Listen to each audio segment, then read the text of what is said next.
Olá, querido, graça e paz, chegando mais uma vez com mais uma porção das Escrituras Sagradas para o nosso relevo espiritual, para o nosso crescimento espiritual.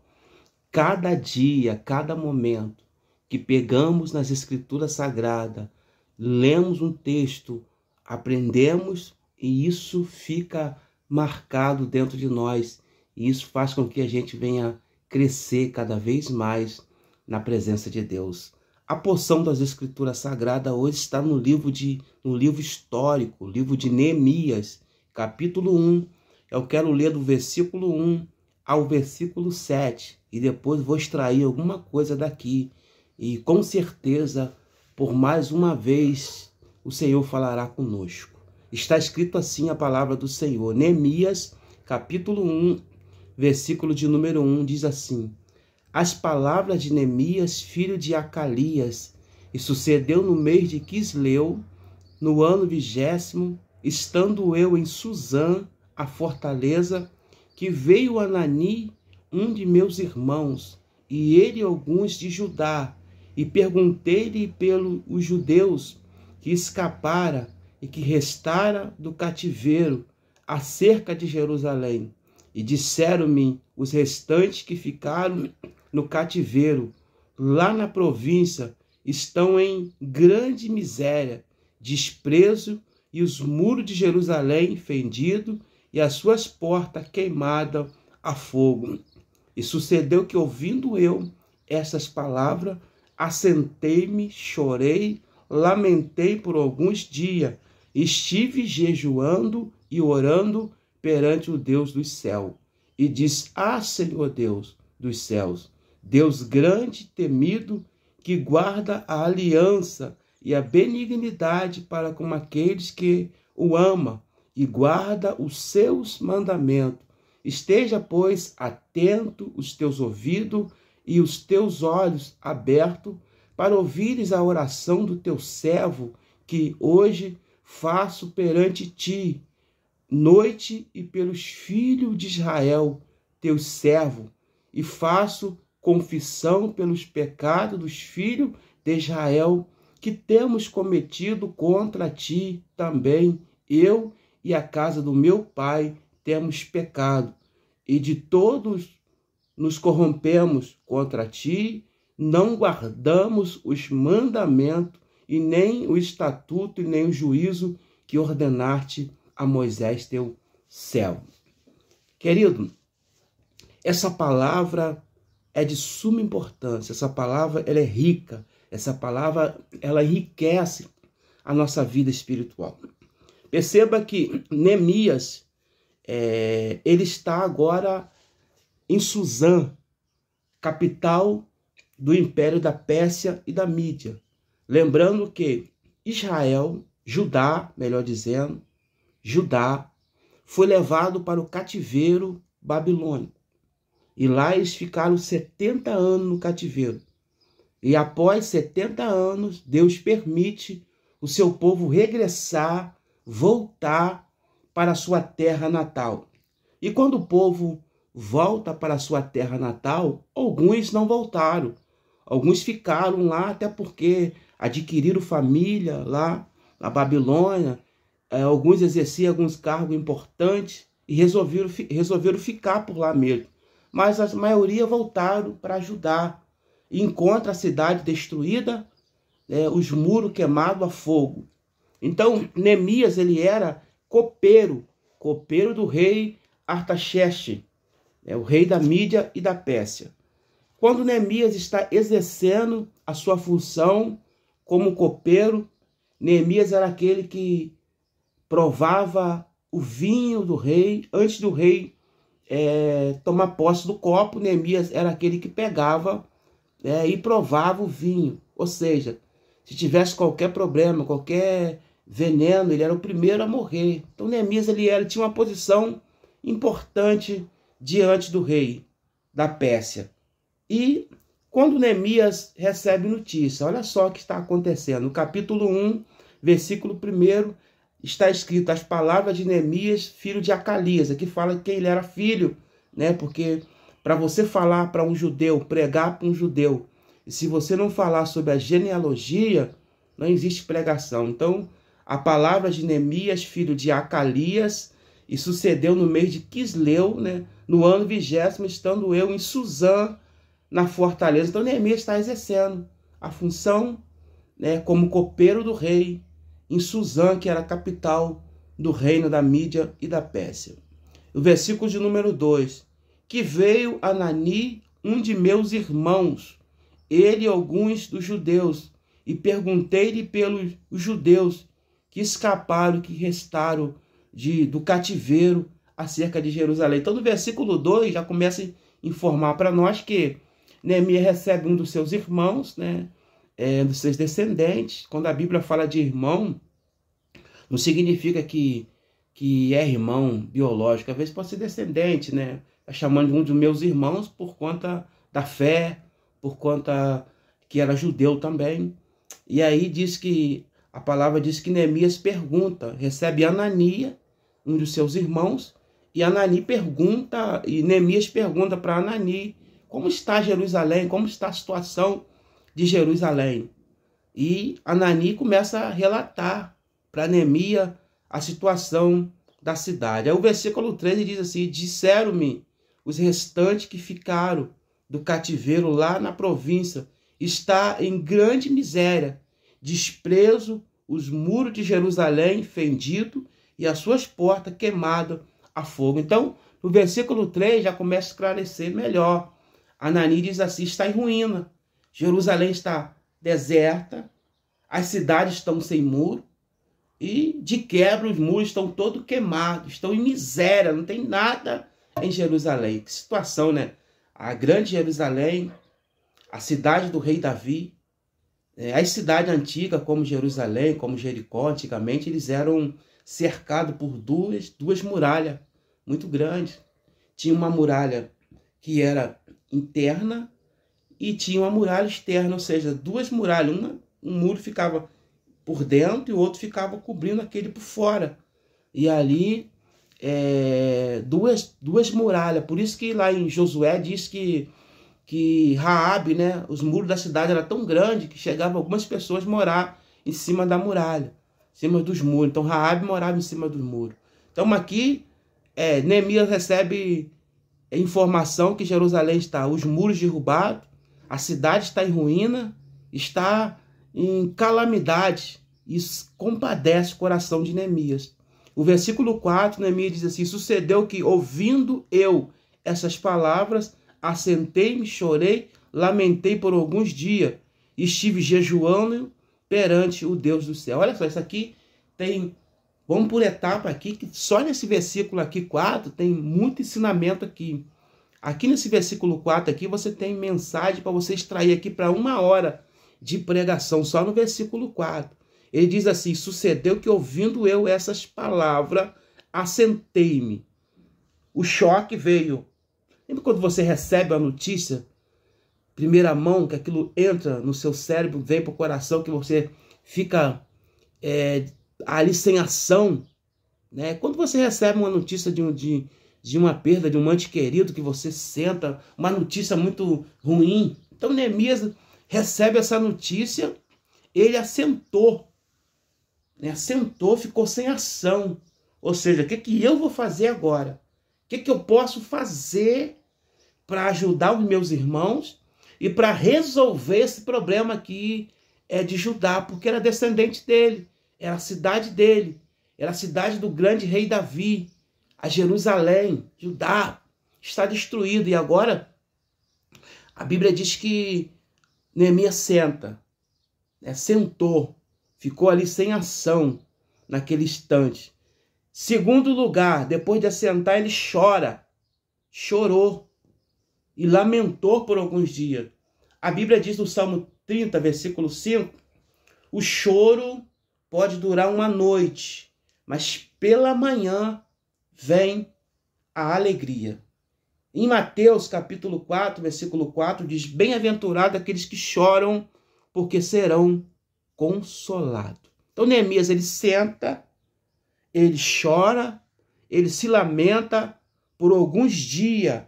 Aí depois ele se levanta, porque você não pode ficar chorando o tempo todo, se lamentando o tempo todo, sem ação o tempo todo. Você precisa fazer alguma coisa, você precisa levar o seu problema para aquele que pode resolver.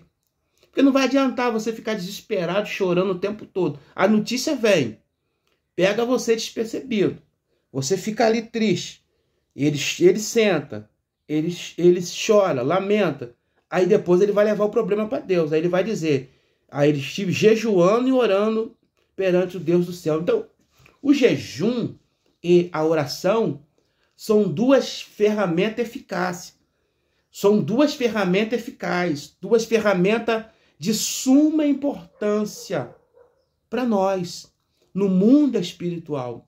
A gente precisa entender que, primeiro, nós vencemos no mundo espiritual.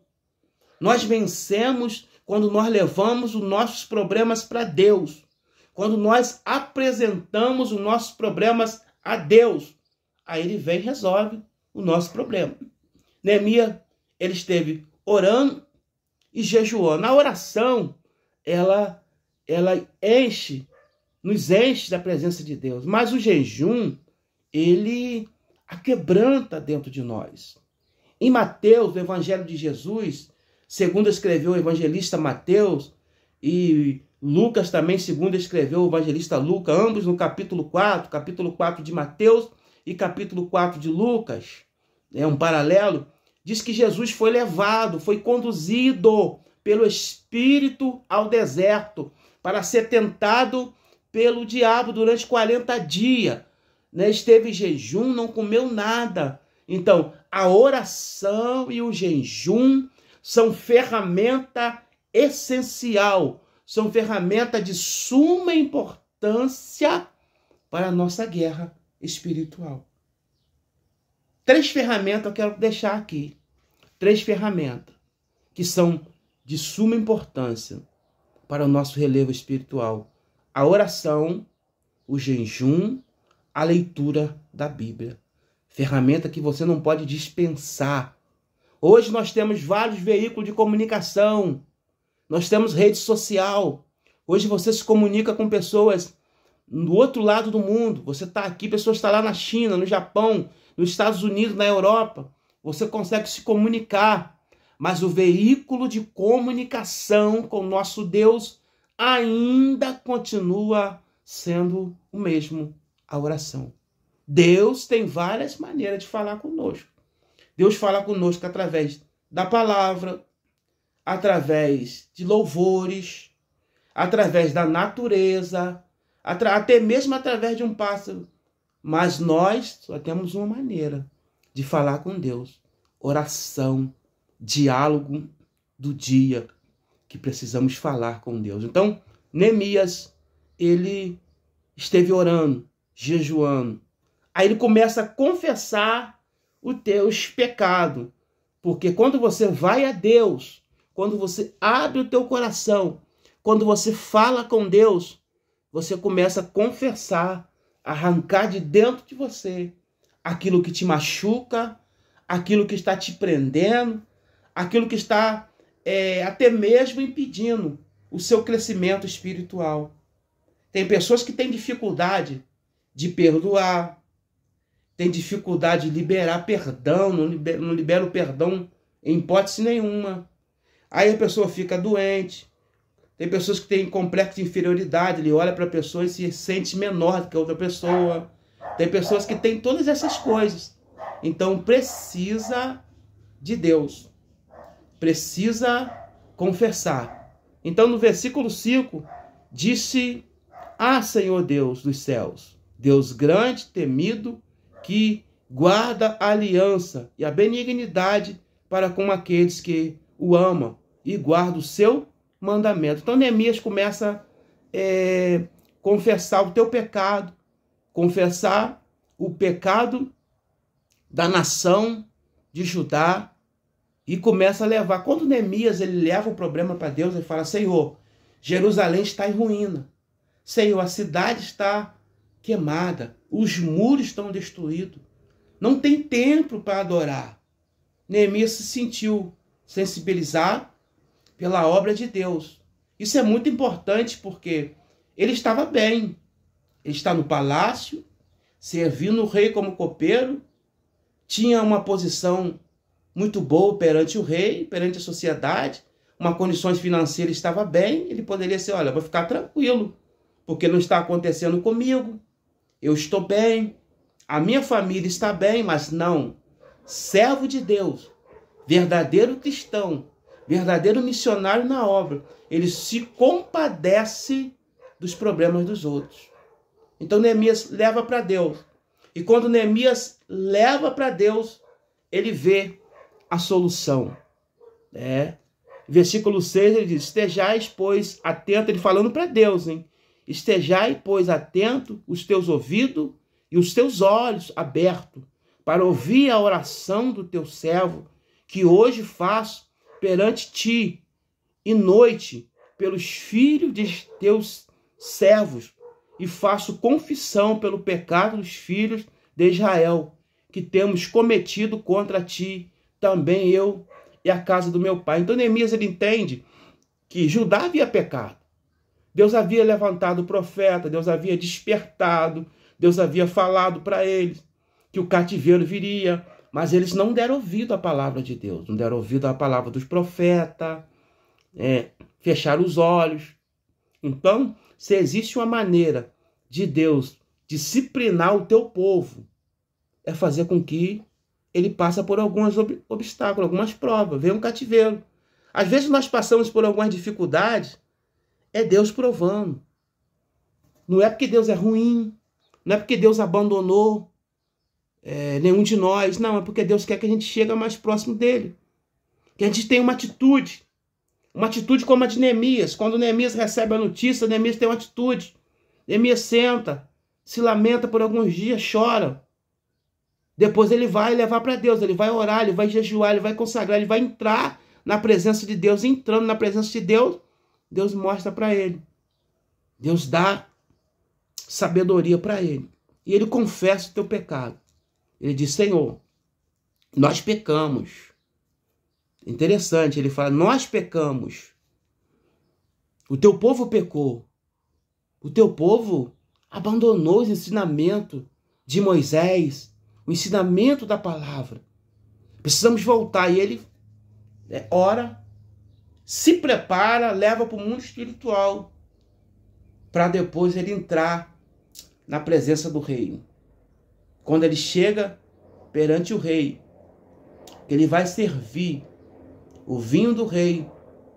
O rei tinha tanta intimidade com Neemias, conhecia tanto Neemias, que ele olha para o semblante de Neemias e vê, ele não está bem.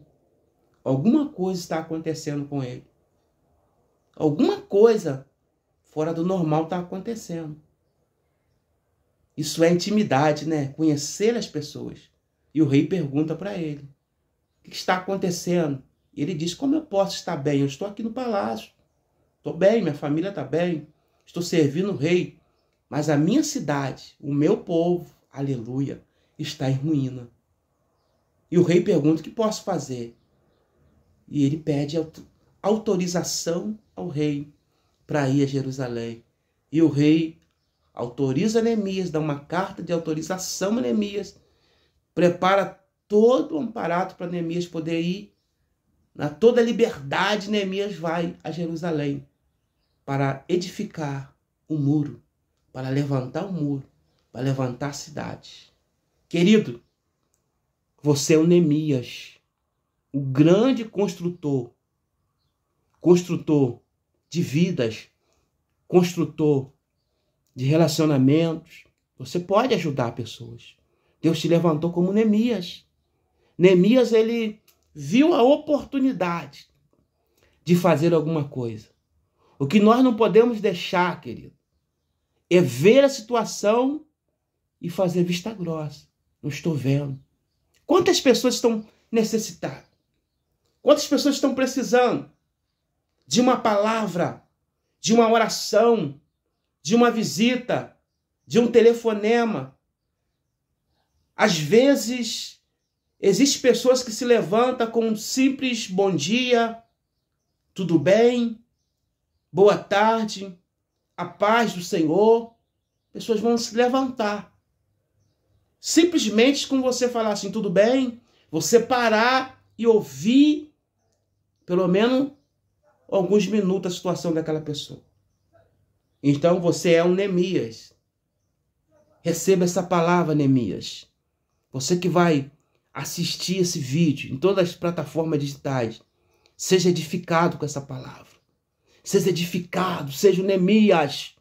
Seja o Neemias na tua casa, seja o Neemias na sua empresa, seja o Neemias na tua igreja, seja o Neemias por onde você passar, um construtor de muralhas quebrado, caído. Você é um construtor. Você não é qualquer pessoa, você é um ser humano. Você é a imagem, semelhança de Deus. Você é um escolhido de Deus para poder fazer uma grande obra, de maneira que você não pode descer.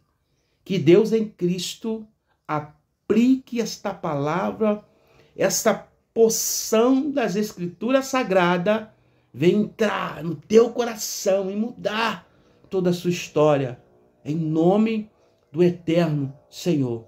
Você que está me assistindo na rede social, eu convido você a conhecer o meu canal no YouTube, Escola Teológica Forjado na Mão de Deus. Entra lá, se inscreva, deixa o seu comentário, compartilhe. Você que está me seguindo no TikTok, deixa o seu comentário, compartilhe. Está me seguindo no Kawaii, compartilhe. Também no Facebook, nas páginas, no Instagram também. Que Deus te abençoe. Que Deus abençoe a tua casa. Que Deus abençoe a tua família. Seja edificado em nome santo de Jesus de Nazaré. Deus abençoe a tua vida. Fique em paz em nome de Jesus.